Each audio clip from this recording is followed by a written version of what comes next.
Hello दोस्तों, जैसा कि हम अभी तक इकोनॉमिक्स के कई सारे वर्ड्स का अध्ययन कर चुके हैं और आज हमें कॉन्ट्रैक्ट के विषय में जानना है।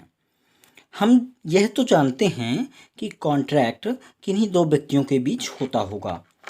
मान लेते हैं कि कोई व्यक्ति ए है और कोई व्यक्ति बी है।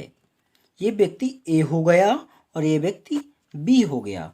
ए के पास कोई ऐसी वस्तु होगी और वह वस्तु बी को चाहिए होगी। अब बी कई तरीके से चीज़ों को ले सकता है। एक तो इस वस्तु की कीमत चुका दे और उस चीज़ को ले ले, लेकिन दूसरा तरीका यह है कि मैं इस कीमत को धीरे धीरे करके चुकाऊंगा और इसके बाद मैं इसको वस्तु की कीमत को अदा कर दूंगा।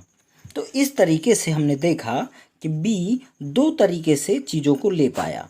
वो जो दूसरा तरीका था वही कॉन्ट्रैक्ट का तरीका है।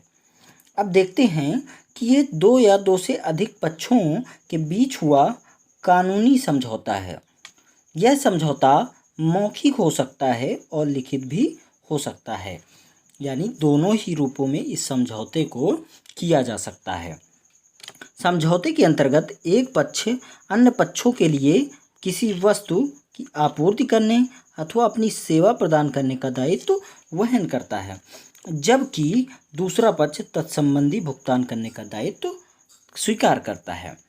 तो यहाँ तक हमें बात समझ में आ गई है कि यहाँ पर कोई एक व्यक्ति चीज़ दे रहा होगा, दूसरा ले रहा होगा और उनके बीच एक समझौता हो रहा होगा, वो भी कैसा, मौखिक और लिखित रूप में। हम आजकल ईएमआई को देखते हैं। ईएमआई का नाम हमने बार बार सुन रखा है। ये ईएमआई भी एक प्रकार का समझौता ही तो है, जो हम लोग धीरे धीरे करके पैसे को चुकाते हैं। ऐसी बहुत सारी चीज़ें हैं और देखिए कि विभिन्न किस्तों पर पैसे को चुका देना यह भी तो एक समझौता ही है, यह भी एक कॉन्ट्रैक्ट ही हुआ ना। तो इस प्रकार से कई प्रकार के कानूनी समझौते हो सकते हैं। वो कागजी हो सकते हैं या फिर मौखिक रूप से हो सकते हैं। तब तक के लिए आप लोग इसी तरह अध्ययन करते रहिए, पढ़ते रहिए और इकोनॉमिक्स को समझते रहिए। आपका बहुत बहुत धन्यवाद दोस्तों।